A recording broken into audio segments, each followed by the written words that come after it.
All right, I see that everyone is continuing to join. I'm just going to give us one more minute for last minute attendees.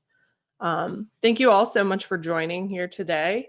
Really looking forward to this webinar. I'm going to walk through the brave new world of service design. And I'm just going to give a few more seconds, but I think just about everyone's here. So let's go ahead and get started. So I hope you're doing well. My name is Liz Possee Corthell, and I'm an experienced strategist here at Mad Pow. So first up, I'm going to start with just a brief introduction to Mad Pow, if you're not familiar with us. So we leverage strategic design and the psychology of motivation to create innovative experiences and compelling digital solutions that are good for people and good for business. We work with health and financial leaders to understand behavior and inspire change, both inside and outside of the organization.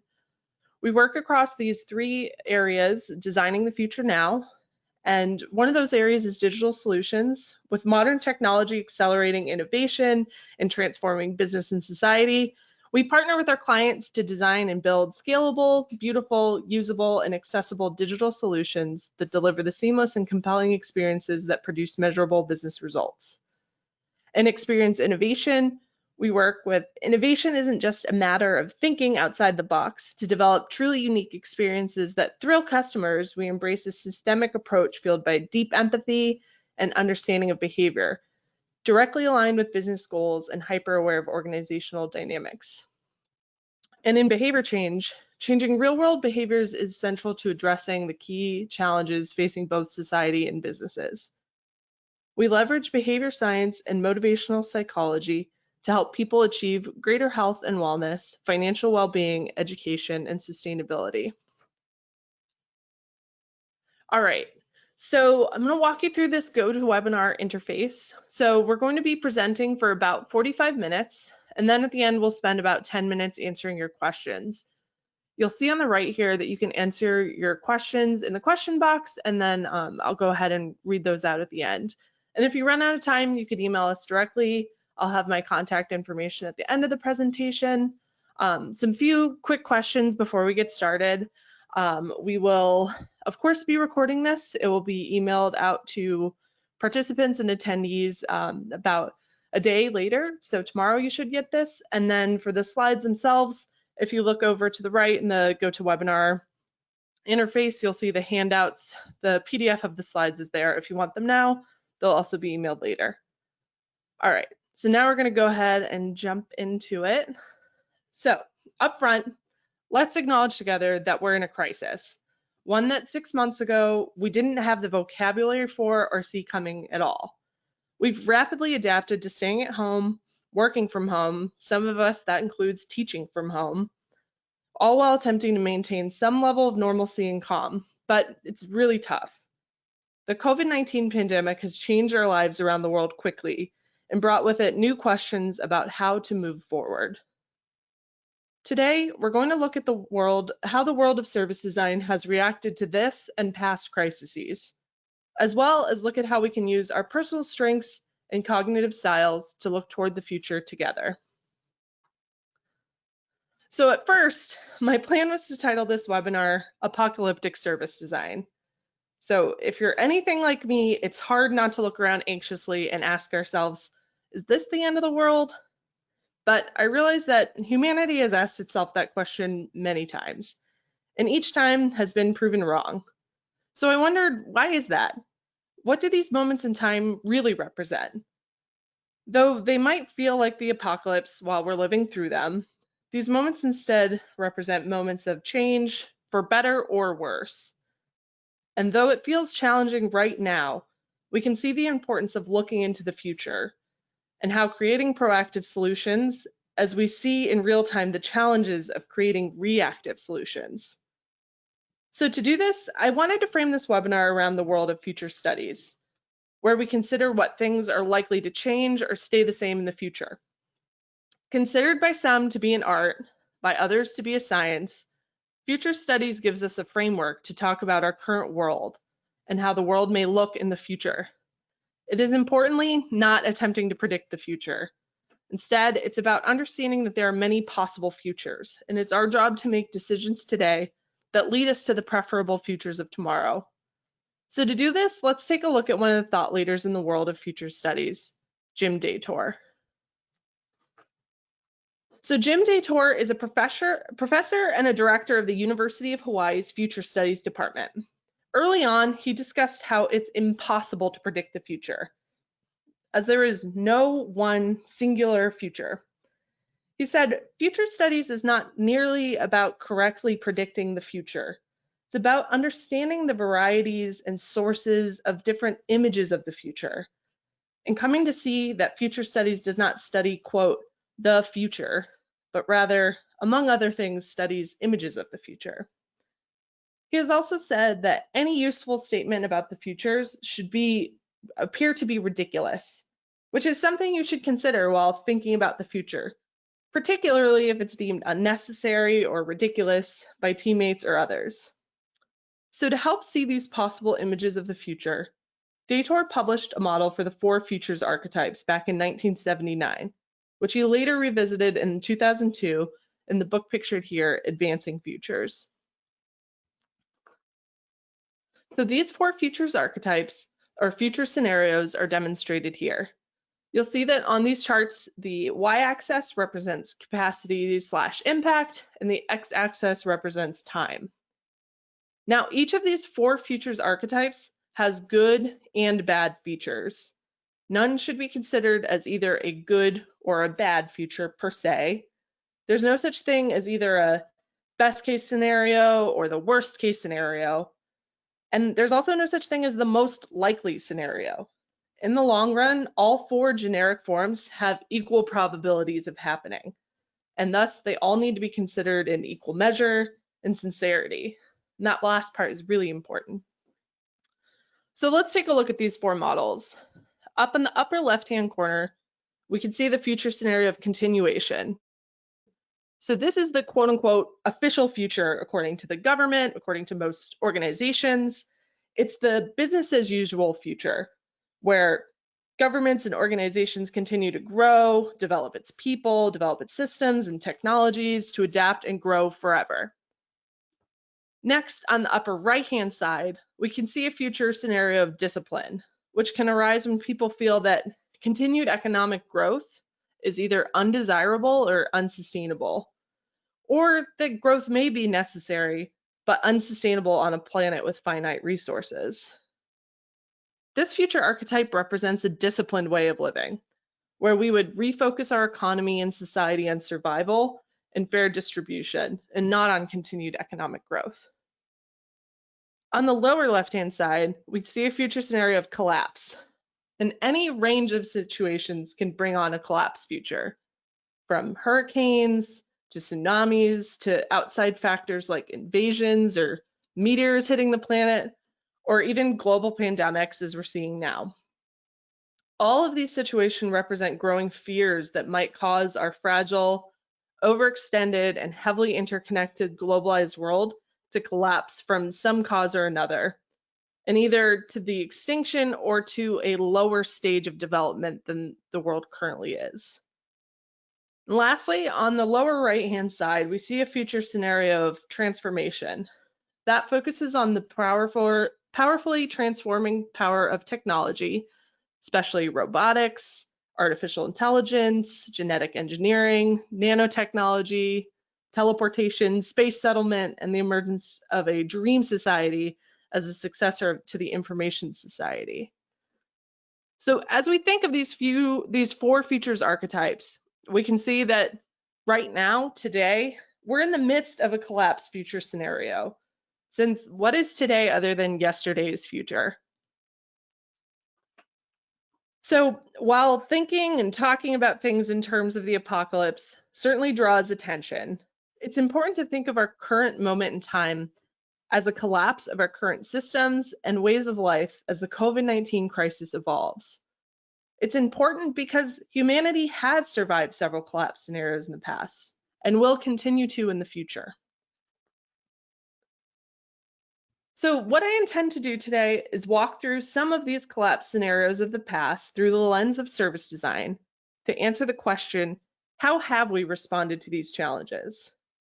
Then we're going to take a look at our current collapse response to answer, how are we responding to the current challenge? Then finally, let's look into the future and ask the question, how might we create proactive systems for future challenges? So let's take a look backward at some collapse scenarios on various scales to start to answer the question, how have we? So first, I wanted to talk about a collapse scenario that happened to the city of Chicago in the 1980s. So in 1982, 7 people died as a result of an unidentified suspect tampering with and poisoning several bottles of Tylenol across the Chicago area with cyanide. Once it was discovered that all of these mysterious deaths were linked to people recently taking Tylenol and the poisoning was confirmed, warnings were issued via the media and patrols using loudspeakers, warning residents throughout the Chicago metropolitan area to discontinue use of Tylenol products.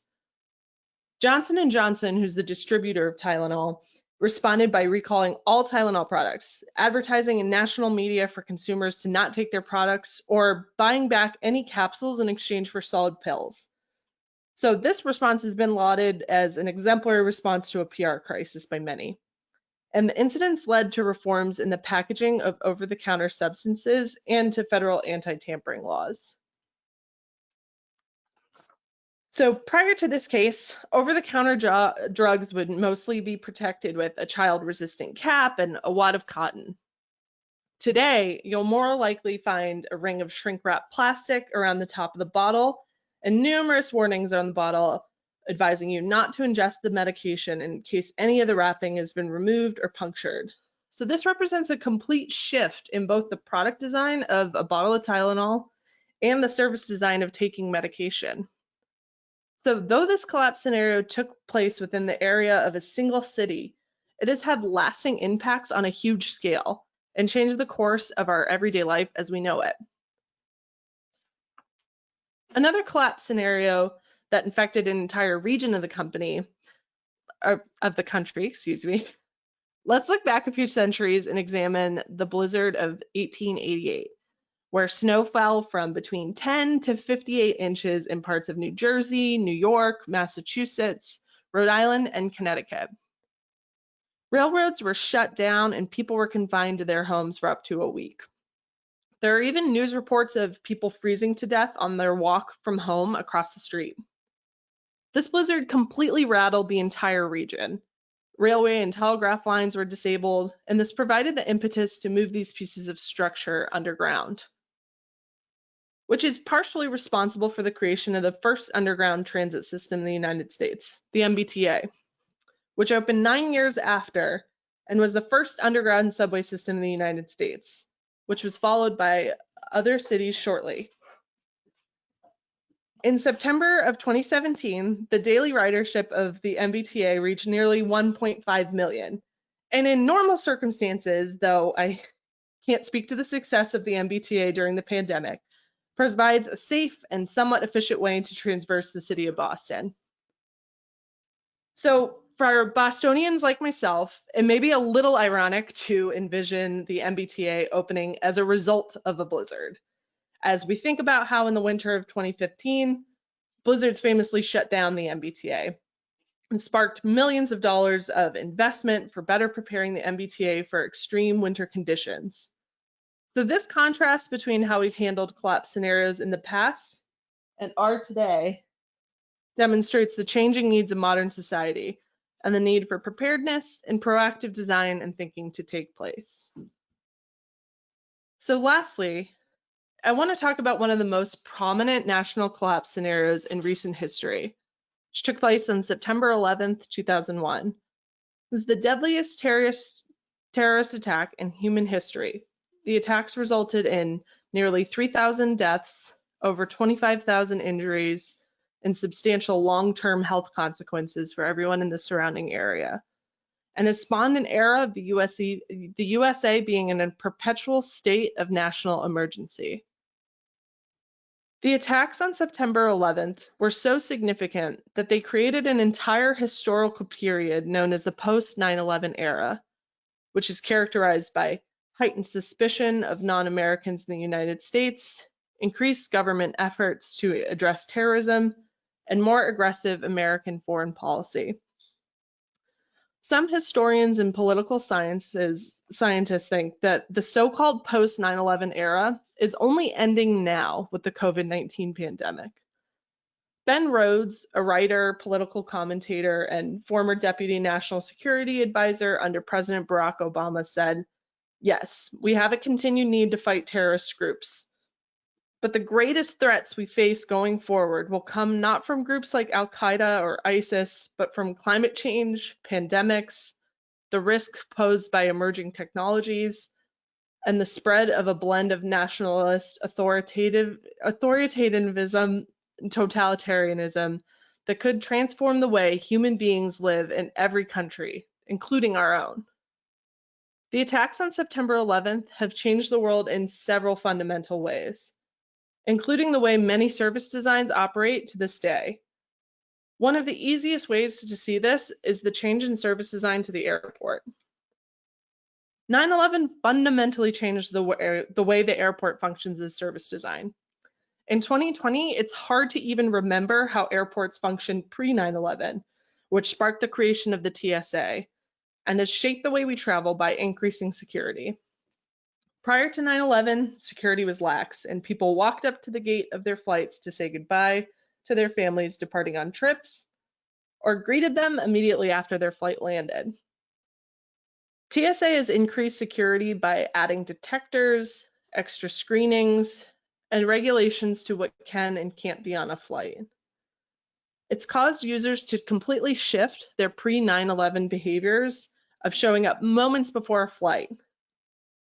Instead, users now arrive hours early to ensure that they make it through security on time for boarding. But users have made that shift in behaviors because of the increased feelings of safety, which was crucially needed in a post-9/11 world to ensure users would travel by plane again.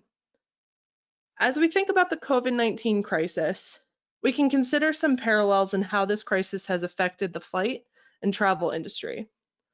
As of a few days ago, every flight was transporting on average just 23 passengers. Delta's CEO Ed Bastian considered these two crises and said, "If you think about everything that came out of 9/11 with TSA and Homeland Security and new public agencies, we ask ourselves, could there be a new public health agency coming out that requires a new passport to travel?" So currently, we are in the midst of a collapse scenario. The COVID-19 global pandemic has deeply impacted people across the globe and is illustrated beautifully in this updated version of Edward Hopper's painting Nighthawks by Brian Clark. COVID-19 is uniquely unifying in that it's not an issue that's happening over there. It is a collapse scenario on a global scale. We are all sharing the feelings of unease, fear, experiencing the disturbances to life as we know it, and looking forward into an uncertain future. Because of the scale of this ongoing collapse scenario, we will certainly see the effects of a post-pandemic world for years to come. Some experts are predicting that remote working and learning will increase as more people than ever have been working and learning from home than ever before. More experts are predicting that the handshake will become a thing of the past as we hold the memories of social distancing into the future.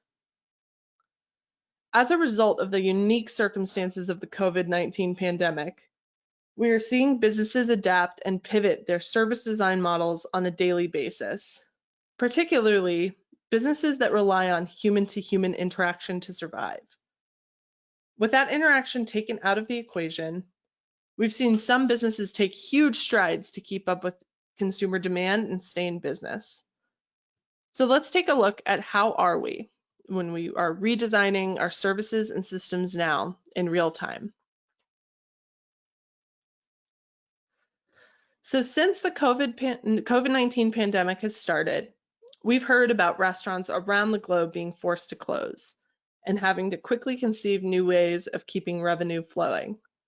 This has resulted in more restaurants offering delivery and pickup options, and now we're starting to see restaurants offer outdoor seating in parking lots and things like that.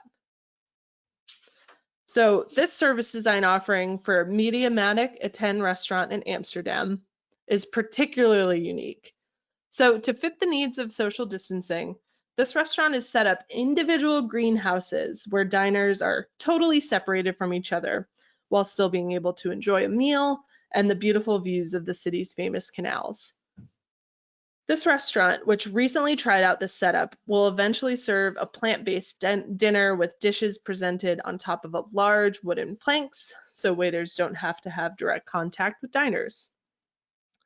So this is currently only being offered to friends and family of servers, but has completely sold out of future reservations once they end their pilot phase.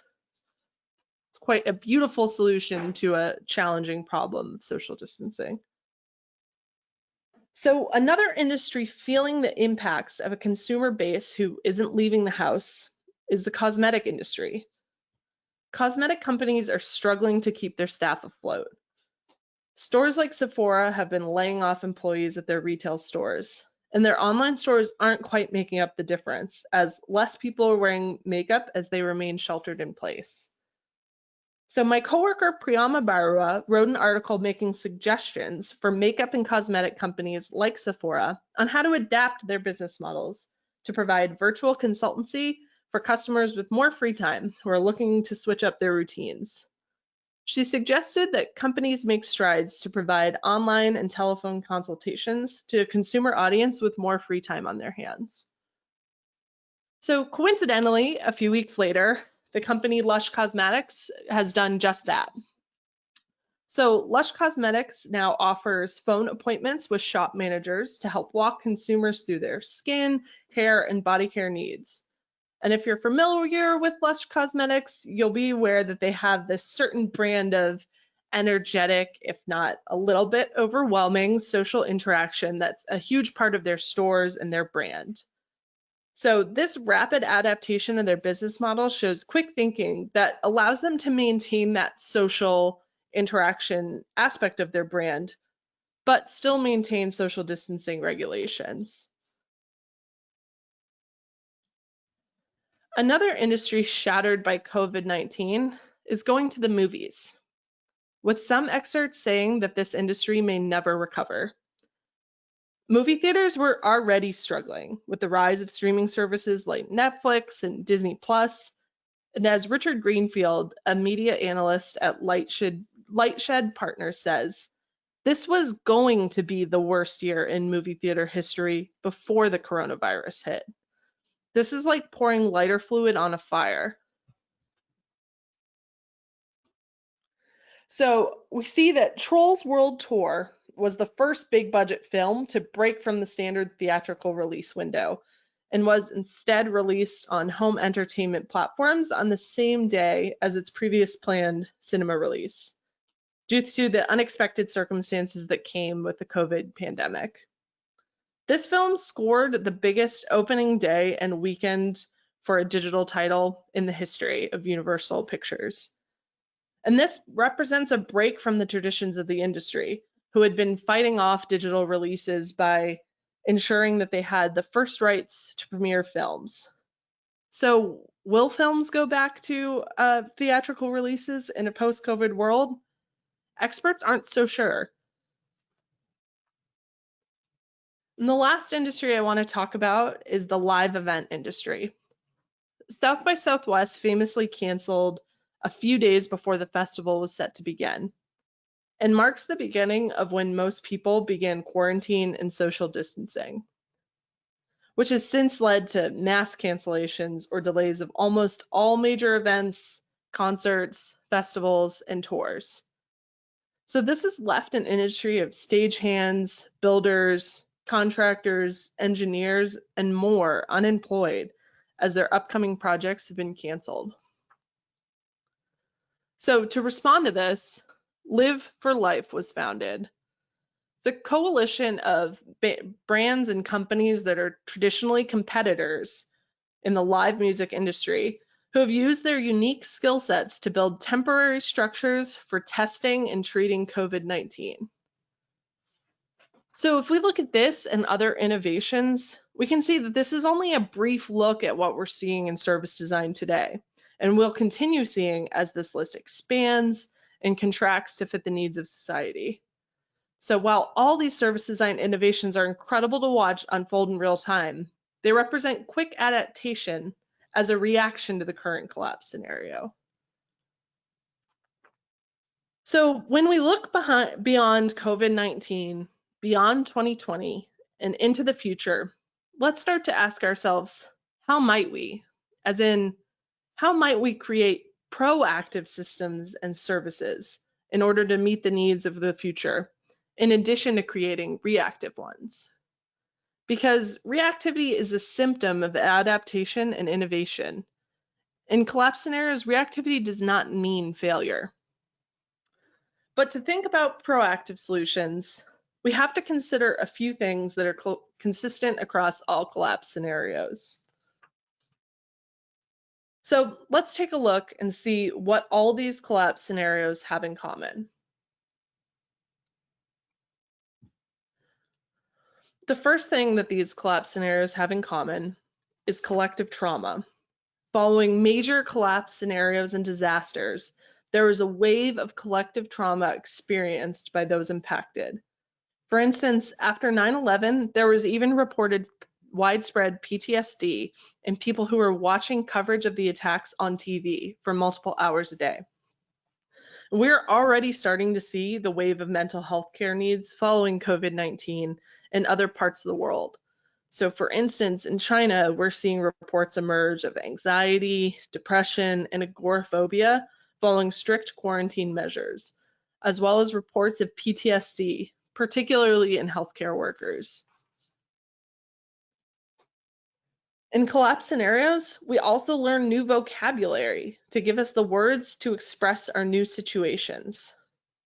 From this crisis, we now know what terms like flattening the curve mean, and understand that every day we will now be affected by terms like social distancing, as we see lines of tape at grocery stores indicating where we can and cannot stand. We also know terms like Zoom bombing now to describe new platforms and new problems we face as our activities shift to online. In a post 9/11 world, we grew to understand new terms like the war on terror, or had an understanding of what the axis of evil represented. Today, our language is full of vocabulary from past collapse scenarios, with phrases like the light at the end of the tunnel having roots in the Vietnam War, or the phrase rule of thumb having horrific roots in slavery. Our language is consistently growing, shrinking, shifting, and changing. But collapse scenarios mark periods of us all learning and using new terms to describe our shared uncertainty. We also unfortunately see that most collapse scenarios are full of some sort of othering. We saw this in a post 9/11 world where Islamophobia was prominent, as was racism to anyone who, quote, looked different, which was code for not white. We're also seeing this today as the Chinese origins of the coronavirus have caused some to respond with hatred and racism towards those of Asian descent. We need to address that these collapse scenarios bring out the worst of many, and instead of bringing people together who need it most, they often result in fear, judgment, or in extreme cases, violence and hatred. They also bring about new fears and anxieties. So I know when I saw this image for the first time, it sparked a new feeling of dread and fear when 2 months ago, this was just about my daily routine, commuting in and out of Boston. Other collapse scenarios have brought new fears of flying, fears of over-the-counter medication, fears of going to public places like concerts, schools, or nightclubs after mass shootings and terror. Collapse scenarios may create new fears or drop old ones. We also see and are experiencing that with collapse scenarios come new rules. And with new rules comes new resistance to those rules and challenges. We see this now with increased social distancing measures. And as we see many unfortunately ignoring warnings and rules in favor of life, quote, going back to normal, when in reality, that normal no longer exists. And coming out of Memorial Day weekend this week, it's something that unfortunately we saw plenty of with reports of large gatherings on beaches, in bars, or in parks across the country. But this resistance to change is something we usually see when it comes to collapse scenarios. We see it when mandatory evacuation orders are placed on cities in warning of extreme weather events, when several people and families decide to stay and weather out the storm anyway. We can empathize with this resistance, as everyone wants to maintain a level of normalcy.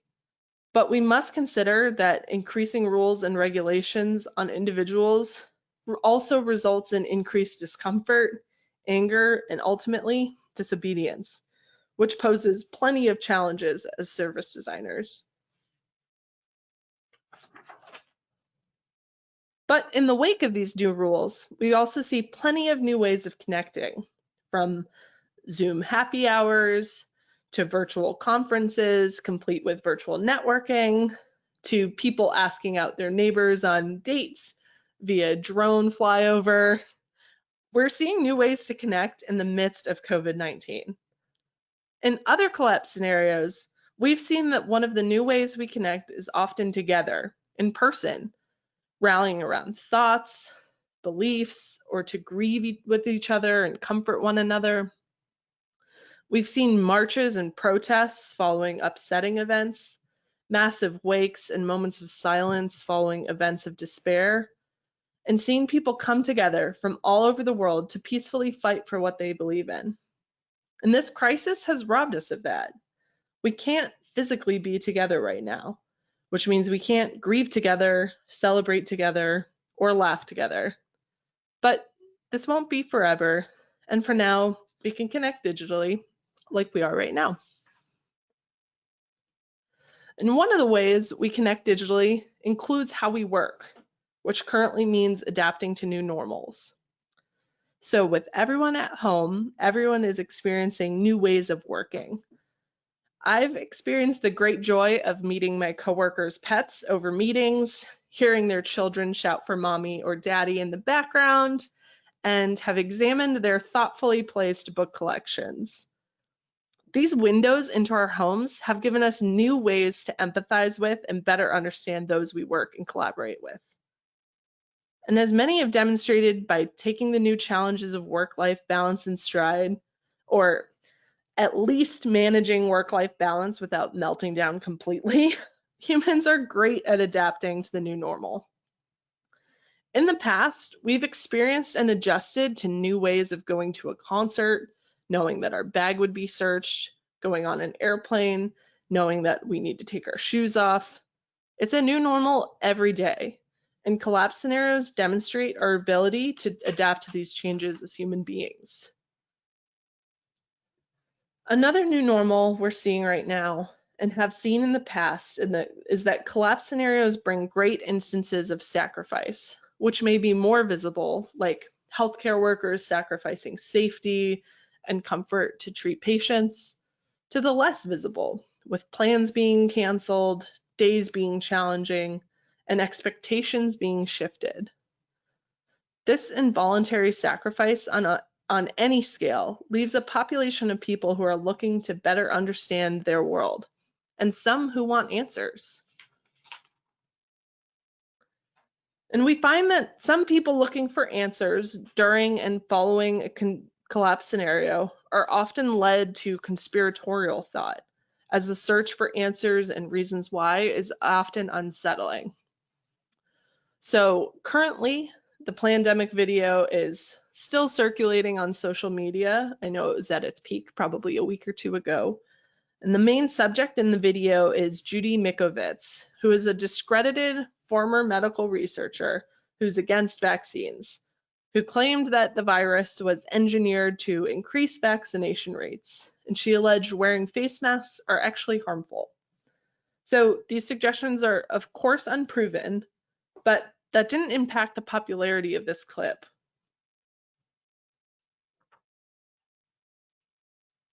We also see that cultural milestones can help us transition to our new normal.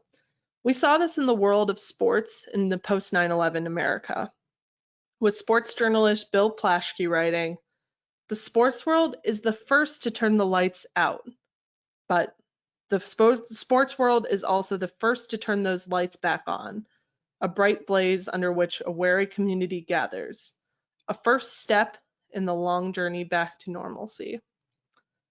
As we feel the weight of sports being canceled or indefinitely suspended right now, we can understand how these cultural milestones are signals to the world that life's okay, or that at least life's a little more normal.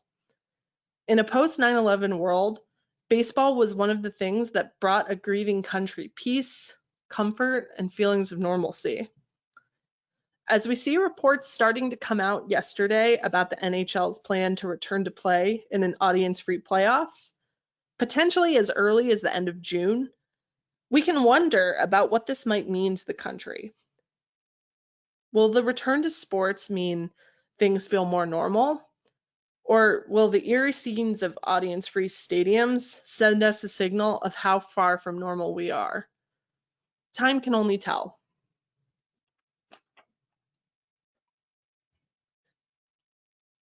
And we see that in every collapse scenario, no matter the scale, there are needs that emerge as more important than ever. These needs are safety, connection, intimacy, communication, security, and eventually a roadmap to a new normal. These needs are really always present, but are prioritized over other needs during these collapse scenarios, though they take different forms depending on the circumstances. When we look to the future with these needs in mind, we can start to ask, how might we create proactive solutions based on all the shared knowledge of the past, as well as looking into and creating the futures we want to live in? So the world of future studies typically attempts to gain a holistic or systemic view based on insights from a range of different disciplines, generally focusing on the pestle analysis. The pestle analysis examines political systems, economic climates, social systems, technology and new advances, legal systems, and environmental systems. Future studies also challenges and unpacks the assumptions behind dominant and contending views of the future. The future, thus, is not empty, but fraught with hidden assumptions. So let's consider that despite currently being in a collapse scenario, that inevitably more will follow. And even though it's hard to look into the future right now, it's more important than it ever has been before.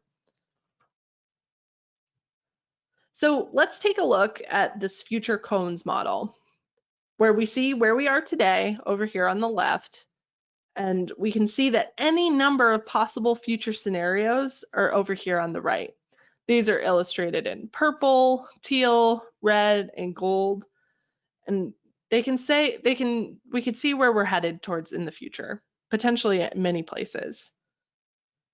So some of these scenarios that we see are going to be possible. Some are going to be preferable, some are going to be probable. In future studies, this particular model is known as the 3 Ps and a W foresight model, with the W being the wildcards.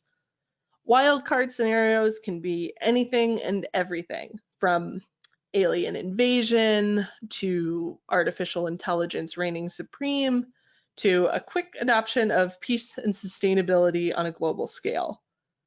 So when it comes to looking toward the futures, some of us are naturally inclined to think about the probable future. Some of us are inclined to think about the possible future, and some of us the preferable future.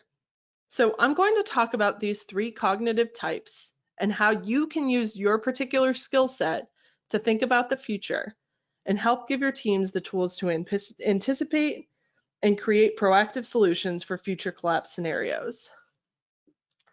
So first up, so to walk you through where this comes from, this is going to be based on the CHI Cognitive Styles Test and the Foresight Guide from Foresight University. You can take the test if you'd like. It does cost money, but you can also listen to the descriptions I'll outline and determine for yourself which one sounds most like you. So let's first look up at the anticipators. So anticipators are people who primarily see themselves as foresight forecasters or protectors, discovering or validating probable futures. On the CHI test, forecast protectors are adopters. They're drawn to logic, security, truth, and finding the best solutions, and things that become familiar and well understood. They also often enjoy eliminating or controlling for risks and enforcing or improving the rules, usually a little more analytical than intuitive. They're less motivated by creating possibilities or advancing or following social or organizational preferences than in the act of discovering the expected future, the things that are very likely to happen in organizations and the environment, regardless of our preferences. Next up, we have the creatives, which I suspect may cover a considerable amount of the audience, as I too find myself more drawn to this cognitive style. So these individuals primarily see themselves as foresight experimenters or innovators, exploring, collecting, producing alternate or possible futures. They're drawn to freedom, imagination, experimentation, exploration, and novelty. They also often enjoy taking risks, at least small ones, and breaking or bending the rules. They're usually more intuitive than analytical, and less motivated by discovering what the expected future is, and more motivated by exploring the possible and the process of creating something interesting, something useful, or something new. Last, we have the managers, which are found to be the most common thinking style. So these individuals primarily see themselves as foresight strategists or planners, guiding or facilitating a group toward the preferable future. They tend to be slightly extroverted, good with people, and a mix of analytical and intuitive. Managers seek to steer their organizations to plan and fulfill various agendas, working towards what are sometimes called preferable futures. Managers try to balance all the actors, factors, and resources necessary to guiding the organization toward a set of preferable futures.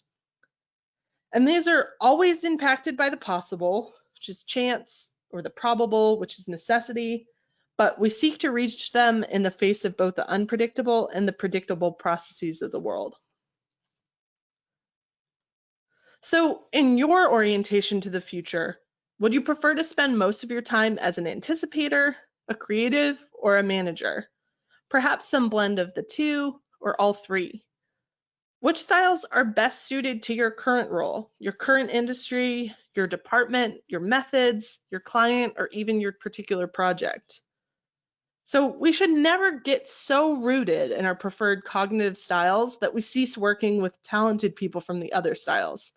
If we do, we become less effective at working in and managing a styles diverse team. We should consider these cognitive types when making decisions in hiring, team formation, and thought diversity, as a blend of the three can work effectively to consider several probable, possible, and preferable futures. So let's consider how our teams can best think about the future, using frameworks like Jim Dator's 4 Futures to Speculate. Let's use the PESTLE framework alongside our design thinking tools to consider the user's needs.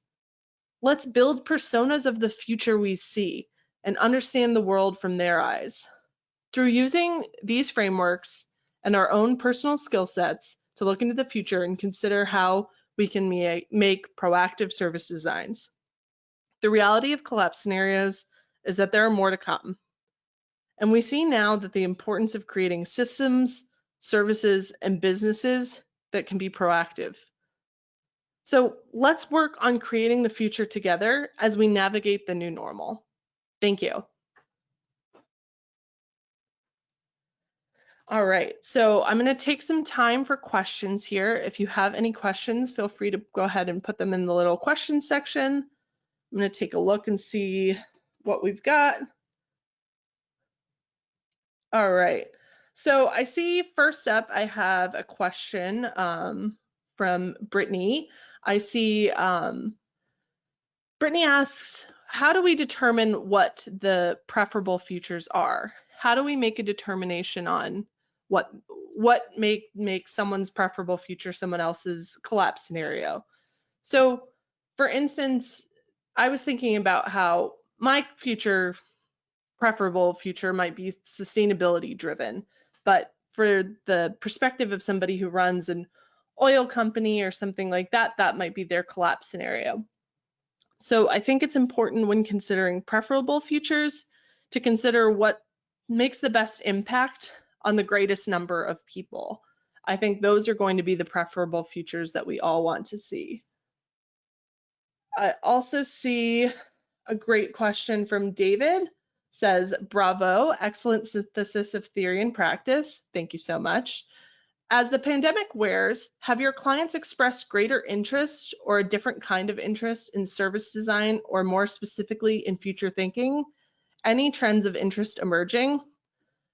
I think that it is something that I'm seeing, and I think that it's something that we have to be important. It's important to remind our clients of. It's very hard to consider the future when we're in the midst of something where we can only really see 10 to 20 feet ahead of us. But I think that it is something that has has shown people that it's important to consider how we can create proactive solutions, because unfortunately, the reality of experiencing multiple collapse scenarios in our lifetime is that we know that more will come. So I think it is something that I see coming up as a trend, and something that I hope to see coming up as an even bigger trend. All right. So where can I read more about the different cognitive styles? From Jen. So the different cognitive styles, you can find out more about those from the K-A-I cognitive test, or the Foresight University guide to, let me double check my notes there. I believe it's from the Futures University, but there will be information about that I can send along as well. And then another question. For the needs that emerge, you have both safety and security. Can you talk about the difference between these two needs? From Mark. Great question, Mark. So the way I see it is that safety comes from a feeling of feeling personally safe in a physical environment, feeling that you're not being threatened, feeling that your safety is not being threatened, your health, not being physically threatened in that realm.